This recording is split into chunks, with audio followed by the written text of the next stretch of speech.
Թերևս ամենաառեղծվածային տաճարը, որ երբևէ կառուցվել է Հայաստանում։ Արդյոք այն նշանավորելու էր Քրիստոսի երկրորդ գալուստը։ Ինչ գաղտնագրեր է թաքցնում Զվարթնոցի տաճարը։ Ինչու այն ավիրվեց և ինչու մնաց խոնարհված։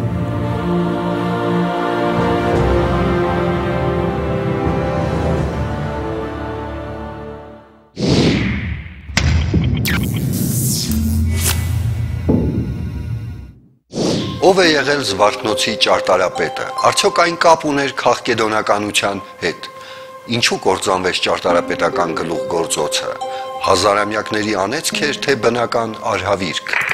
փորձենք զատել իրականը առասպելից։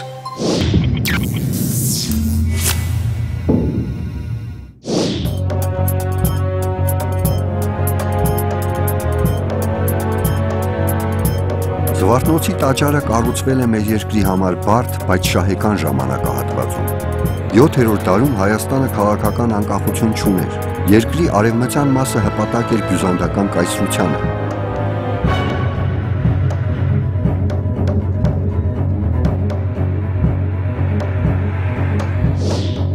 Զվարթնոցի տաճար, Արմավիրի մարզ, հեռավորությունը Երևանից 16 կիլոմետր, կառուցվել է Ներսես Տայեցի կաթողիկոսի օրոք 652 թվականին, կործանվել է 10-րդ դարում, կանոնավոր պեղումները սկսվել են 1904 թվականից Թորոս Թորամանյանի ղեկավարությամբ։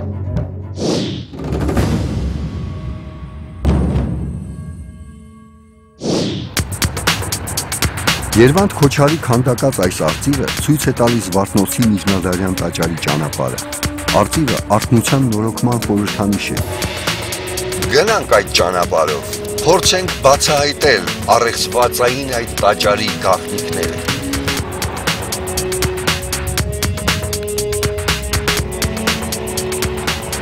Այս տարածքը յուրօրինակ խաչմերուկ է, որտեղ բախվում են մեր պատմության տարբեր ժամանակաշրջանները, կրոններն ու մշակույթները։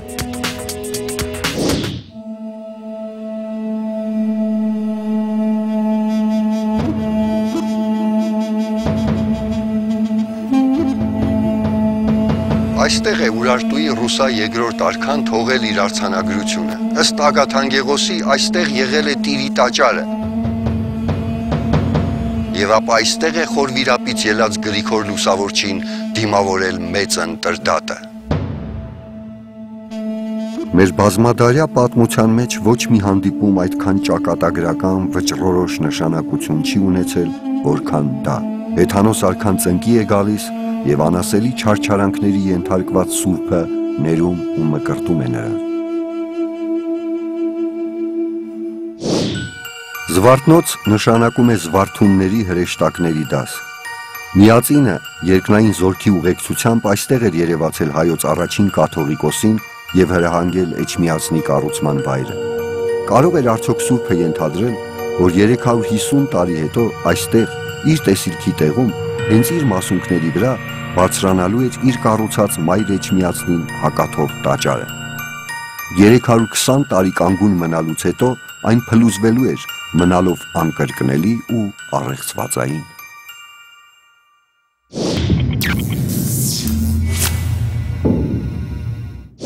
Կործանումից շուրջ 10 դար անց բացահայտվեց Զվարթնոցի տաճարը։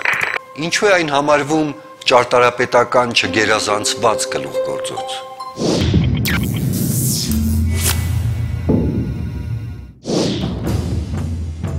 7-րդ դարի 40-ական թվականներին հարևան գերտերությունների, Բյուզանդիայի, Խալիֆաթի ու Պարսկաստանի միջև ընթացող պատերազմների արդյունքում Հայաստանը մի փոքր շունչ է քաշում և արագորեն հասնում մշակութային այնպիսի զարգացման, որ պատմության մեջ այդ շրջանը նույնպես ստանում է ոսկեդար անվանում։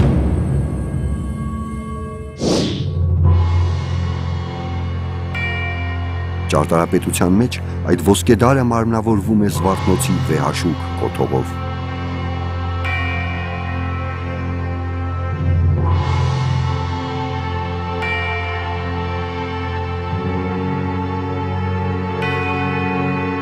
Քսաներորդ դարի սկզբին Զվարթնոցի ավերակները դեռ ծածկված էին հողով։ Այդ հողաթմբին մոտեցավ տաղանդավոր մի հայ, մեզ հայտնի Թորոս Թորամանյանը։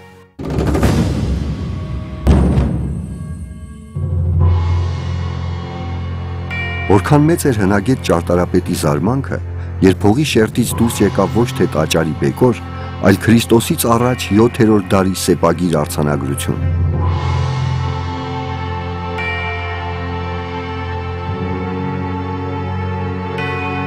Հետո վերջապես 7-րդ դարի քրիստոնեական եկեղեցին։ Պատմությունը կարծես թաքցնում էր առեղծվածային տաճարը։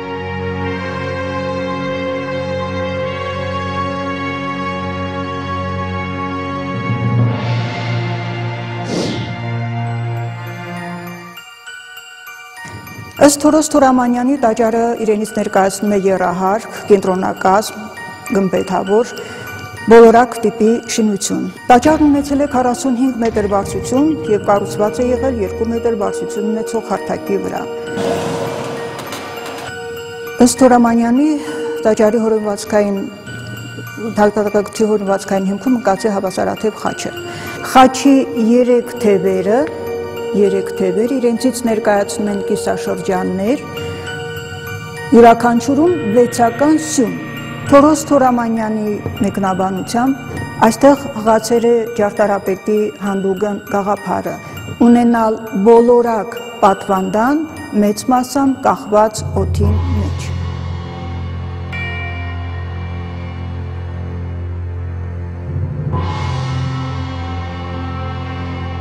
Ոչ ոք չհավատաց Թորամանյանին, երբ նա ասաց այսպիսին է եղել Զվարթնոցը։ Դա անհավանական էր, նման չէր ոչ մի հայկական եկեղեցու։ Պատկերացնելն անգամ դժվար էր, որ հնարավոր է կառուցել այսպիսի մի շինություն։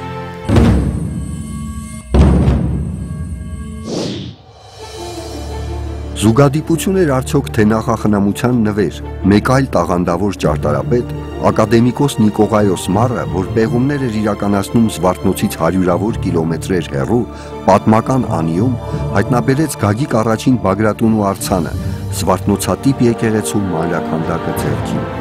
Այո, Հայաստան աշխարհում կառուցվել են նմանատիպ եկեղեցիներ։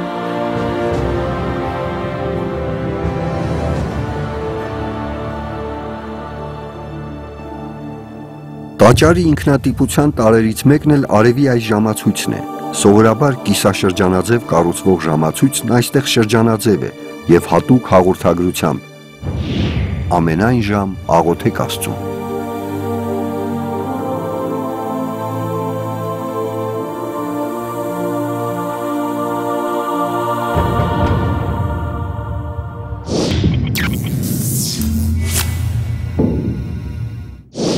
Մենք տեսանք Զվարթնոցի ճարտարապետական բացառիկությունը, կարելի է ասել նաև հիացանք շատերի պես։ Թորոմանյանի տեսլականը հաստատվեց, սակայն հենց դա էլ նորանոր հարցեր առաջացրեց, որոնց պատասխանները չեն տրվել մինչև օրս։ Ինչու հենց այսպիսի տաճար կառուցվեց, ինչ էր այն խորհրդանշում։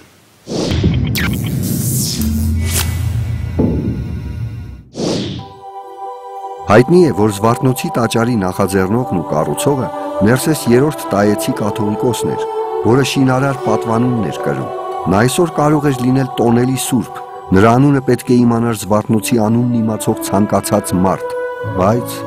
այդպես չէ։ Ինչու՞։ Ով էր Ներսեսը, փայլուն կրթությամբ բյուզանդական բանակի զորավարը, ինչ մտադրություններով էր վերադարձել Հայաստան։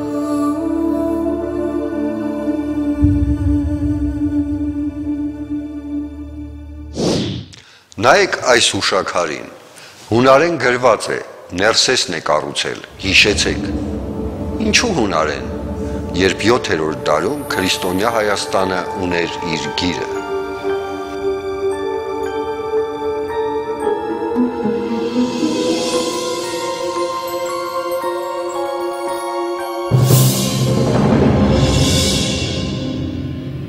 Այն, որ Զվարթնոցի շինարական արձանագրությունը հունարեն է, զարմանալի չի,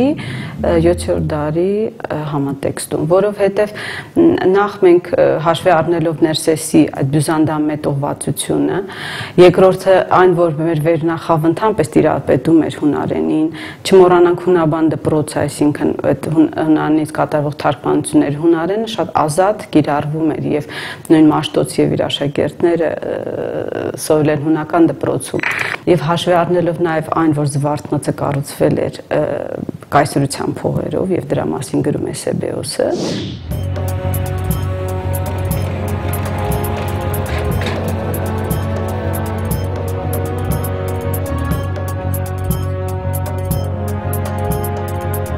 Մենք էլ դիմենք Սեբեոսին, տեսնենք ինչ է գրում պատմիչը Ներսես կաթողիկոսի մասին։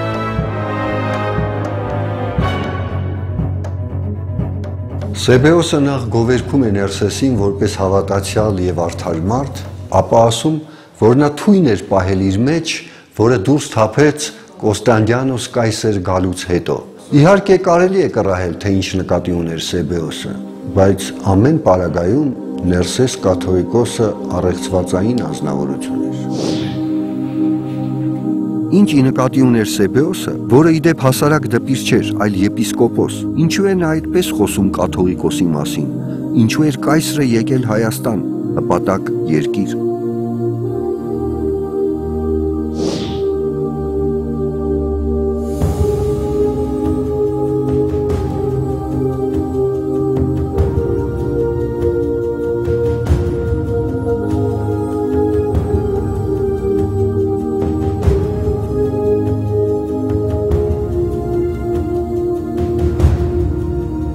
Զվարթնոց տաճարի օծման արարողությանը անձամբ մասնակցել է Բյուզանդիայի կայսր Կոստանդ II-ը, ավելին պատարագը մատուցվել է բյուզանդական ծեսով եւ հայոց կաթողիկոսն ու Բյուզանդիայի կայսրը միասին հաղորդություն են ստացել։ Ինչ է սա նշանակում քաղաքական եւ դավանաբանական առումով։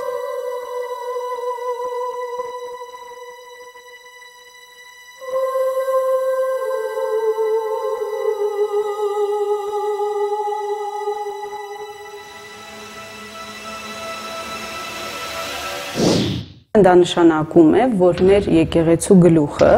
նրա առաջնորդը ընդունել է ուղղափառությունը։ Եվ դա նշանակում էր, որ ոչ միայն քաղաքական, նաև դավանաբանական առումով Հայաստանը ուրեմն հպատակ է Բյուզանդիային։ Դա նշանակում է, որ պաշտոնապես այդ դավանաբանական ուղղությունը հայկական եկեղեցին ընդունել է։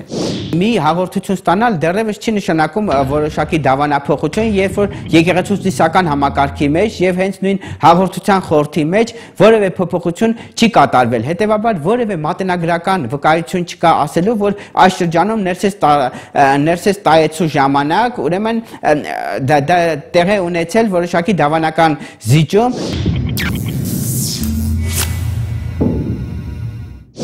Այսպիսով Զվարթնոցի կառուցումը նախաձեռնողի եւ իրագործողի անունը հայտնի է՝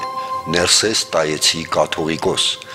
Արևմտյան փայլուն կրթությամբ, բյուզանդամետ քաղաքական հայացքներով,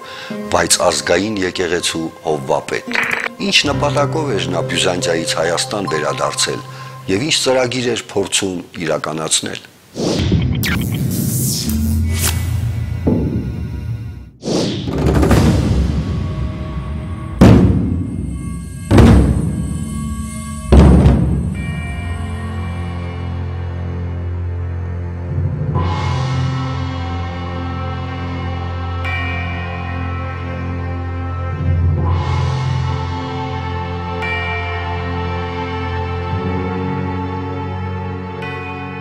Բանալու տեսք ունեցող այս փոսի նշանակության շուրջ կարծիքները տարբեր են։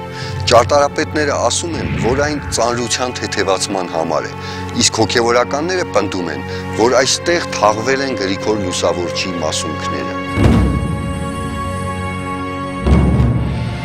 Պատմիչները նույնպես վկայում են, որ Ներսես կաթողիկոսը այս տաճարում է ամփոփել Գրիգոր Լուսավորչի սուրբ մասունքները։ Հիշենք այս տաճարի պաշտոնական անվանումը՝ Առապարի Սուրբ Գրիգոր։ Եվ հնարավոր է արդյոք, որ հայոց եկեղեցու հիմնադրի սուրբ մասունքների վրա կառուցվեր այլադավան եկեղեցի։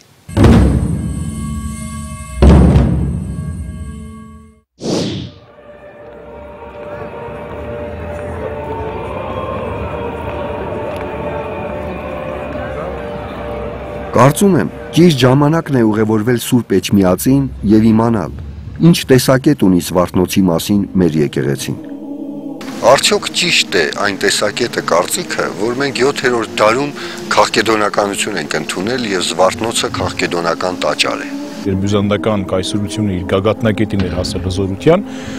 քաղկեդոնականությունը սկսում է տարածվել կամ պարտադիր կերպով, բռնի ուժով կամ տարբեր աստվածաբանական փիլիսոփայական տերմինների ներմուծությամբ, այս պարագային չեն կարող ժխտել, որ կաթողիկոսը կայսրետ հաղորդություն էր ստացել, բայց որ դա քաղկեդոնականության ընդունում էր միանշանակ սխալ տեսակետ է, որովհետև քաղկեդոնականության ընդունումը տեղի չէր ունենում միայն մեկ պատարագի մատուցմամբ եւ հաղորդության ընդունումով, բացարձակապես ոչ։ Տեղի ունենում որոշակի իմաստով նախ այսպես կոչված դիպտիխների կամ հիշատակության տեքստերի մեջ անունների սրբագրումներ, որովհետև այդ անունների հիշատակությամբ էր նախ եւ առաջ աթոռը ընդունում Պոլսի աթոռի գերիշխանությունը եւ երկրորդ բոլոր արկա դավանաբանական ժողովածուների մեջ մտցվում էին անհրաժեշտ բանաձևերը եւ մի քանի այլ նմանատիպ քայլեր, որից հետո նոր եկեղեցին, ինչպես մենք ունենք արդեն օրինակները Անտիոքի եւ Ալեքսանդրիայի ուղղափառ քաղկեդոնական եկեղեցիների պարագային, դրանք ունենում էին նոր դրանից հետո ունենում էին քաղկեդոնական ուղղափառ եկեղեցու ստատուս աստիճան եկեղեցաբանական իմաստով։ Չեմ կարող ասել, թե ճարտարապետական իմաստով դա քաղկեդոնական չէր, որովհետև կային անշուշտ որոշ բյուզանդական շեշտեր, մասնավորապես բեմ կոչվածը, որ մինչև այսօր էլ բյուզանդական եկեղեցիներում քարոզության համար է։ Եվրոպացիներն այսօր իրենք խոսում են այն մասին, որ գմբեթը եվրոպական ընդօրինակված է հայերից եւ դրանից բնավ որևէ այսպես ասենք մշակութային շոկ չի առաջանում եվրոպացիների մոտ, սա շատ բնականon ընթացք է եւ դրա մեջ պետք չէ անպայմանորեն դավանաբանական, աստվածաբանական խիստ տարրեր փնտրել։ Զվարթնոց տաճարի դավանաբանական ուղղվածության մասին վեճը թողնենք աստվածաբաններին եւ պատմաբաններին ու շարունակենք մեր բացահայտումները։ Ինչ դավանանքի տաճար էլ եղած լինի Զվարթնոցը, բազում առեղծվածներ ունի։ Ում, ինչի էին սպասում այստեղ հայերը, արդյոք Քրիստոսի երկրորդ գալստյան։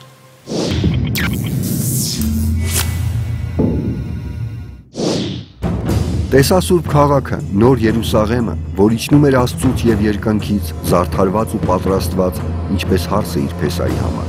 Եվ երկնքից լսեցի մի ձայն, որ ասում էր. «Ահավասիկ Աստծո խորանը մարդկանց մեջ»։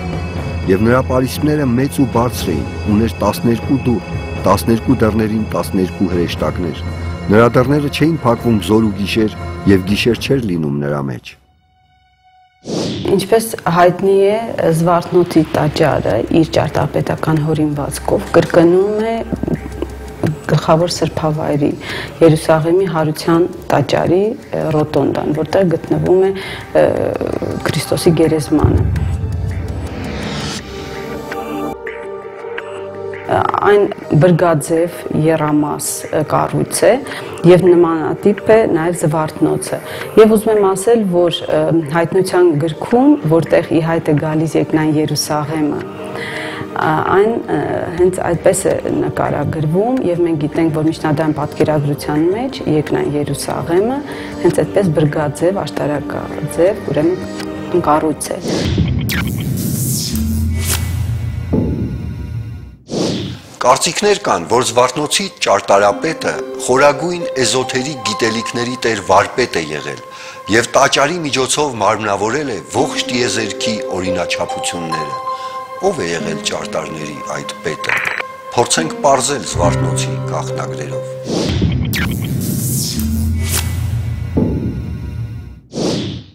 Ասում են, այս գաղտնագրերի խորհրդաբանությունը հասնում է մինչ քրիստոնեական ժամանակներ, հեթանոսական գնոստիկների դպրոց, որոնց հիման վրա մեր ժամանակներում արդեն ձևավորվեցին մասոնական օթյակները։ Այդ գաղտնագրերում, որոնք հայտնաբերվել են Թորամանյանի կողմից, խորհրդաբանական շատ նշաններ կան։ Դիտարկենք թեկուզ հավերժության նշանը։ Անվիճելի փաստ է, որ հետագայում 18-րդ դարում մասոնները փոքր ինչ ձևափոխելով այս նշանները ստեղծել են իրենց այբուբենը։ Օրինակ սվաստիկան, հավերժության նշանը, խորհրդանշում է արևը։ Սվաստիկան արտացոլում է երկիր մոլորակի շարժումը, ինչը հայտնի էր հնագույն ժամանակներից։ Եռանկյունին նշանավորում է ոգու էջքը նյութի մեջ։ Ճարտարապետությունը նշանների համակարգ է։ Կրոնական ճարտարապետությունը տիեզերական խորհրդանիշերի արտացոլումն է քարի վրա։ Դա ավանդույթի ուժով փոխանցվել էր նաև առաջին քրիստոնյաներին։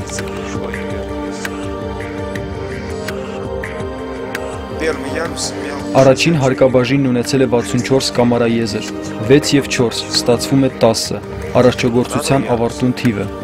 Երկրորդ հարկաբաժինը 32 կամարաեզր, 3 գումարած 2, 5 է, մարդու խորհրդանիշը։ Վերջին հարկաբաժինն ուներ 16 կամարաեզր, 1 գումարած 6, 7 է, Աստծո խորհրդանիշը։ 7-ը առանցքային թիվ է կրոնական բոլոր ուսմունքներում։ Երգտնում եմ, որ Զվարթնոցում հայտնաբերված այդ նշանները իհարկե գաղտնագրեր չեն։ Դրանք քարգործ վարպետների նշաններն են, որը մենք ունենք ոչ միայն Զվարթնոցում, այլև 7-րդ դարի մյուս եկեղեցիներում։ Այդ վարպետների նշանների մեջ մենք ոչ միայն տեսնում ենք խաչեր, կեռխաչեր, սվաստիկա եւ այլն, այլև տեսնում ենք տառեր եւ մեծամասամբ դա հայերեն եւ հունարեն տառեր են, կամ այդ տառերի միացագիրը, որ նշանակում է, որ այդ վարպետների անուններն են։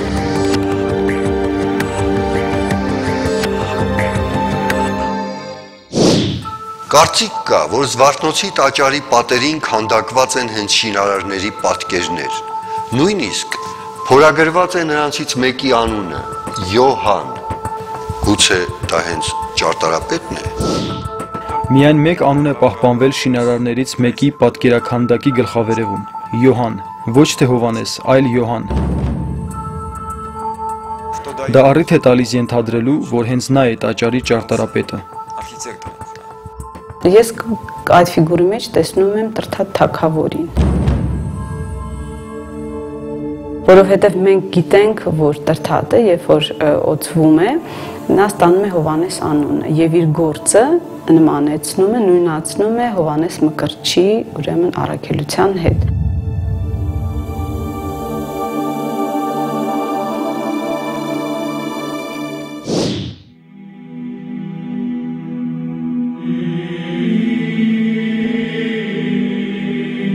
Ժամանակային ու մշակութային զարմանալի թռիչքով Զվարթնոցի պատկերը հայտնվում է հեռավոր Եվրոպայում։ 13-րդ դարում կառուցված Փարիզի Սեն-Շապել եկեղեցու հարթաքանդակներից մեկի վրա այսօր էլ կարելի է տեսնել Զվարթնոցը Նոյան տապանի մեջ։ Ինչպես ում մտահղացմամբ, տեղեկագրերն այս մասին լռում են։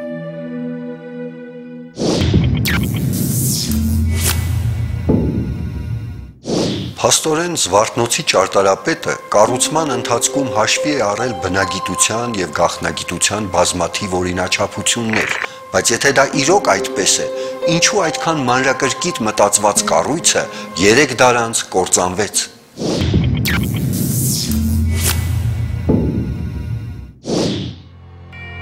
Պաշտոնական տեսակետն ասում է, որ այն ավիրվել է երկրաշարժից, բայց այդ դեպքում ինչու կանգուն մնացին բոլոր հարակից եկեղեցիները։ Եթե նույնիսկ երկրաշարժից է կործանվել, այդ դեպքում ինչու չի վերականգնվել հետագայում։ Ինքը լինելով հայկական ճարտարապետության եզակի կոթողներից մեկը, մեր հայկական ամբողջ զարդարան նախշերով, օրնամենտիկայով, ճարտարապետական հորինվածքներով կառուցված լինելով նա չմտավ ժողովրդի մեջ։ Գրեթե կարելի ասել ամեն եկեղեցի ունի իր ուխտագնացության օր, անկախ նրանից նա ավերակ եկեղեցի է, թե կանգուն եկեղեցի է, սակայն Զվարթնոցի պարագային դա չկա եւ ժողովուրդը մի դաժան բնորոշում ունի, հանգած եկեղեցի, այսպես է անվանվում Զվարթնոցը իր այս կարելի ասել ինչ որտեղ քաղկեդոնիկության Միգուցե Զվարթնոցի տաճարն ի սկզբանե դատապարտված էր կործանման կառուցումից 1000 տարի առաջ, չէ որ Ուրարտուի ռուսա արքան այս անեծք սպառնալիքով զգուշացնում էր։ Ով որ այս արձանագրությունը փչացնի, ով փշրի, հողում թաղի, ով ջուրը գցի, ով տեղից իր շարժի, ով արևի արջևից առանձնացնի կամ ասի ոչնչացրու, ով ուրիշին ասի ես կատարեցի,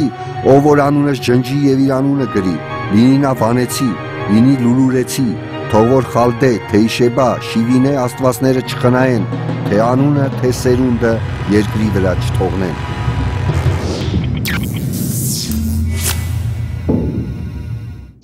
Ինչու կառուցվեց եւ ինչպես կործանվեց այդ վեհաշուկ տաճարը։ Այս հարցերի շուրջ կարծիքները, վարկածները բազմաթիվ են։ Դժվար է ընդունել դրանցից մեկը եւ հերքել մյուսները։ Գուցե Զվարթնոցն էլ Սուրբ գրքի տողերի նման ընկալման, մեկնության մի քանի շերտ ունի։ Մի բան ակնհայտ է. Հայաստանում կառուցված 4 Զվարթնոցատիպ տաճարներն էլ կործանվել են։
Ինչպես կործանվեց Ուրարտական վերջին հենակետ ամրոցը,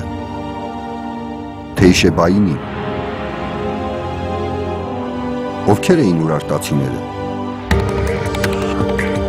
ովքեր ստեղծեցին և ովքեր կործանեցին Բիայնիլի երկիրը,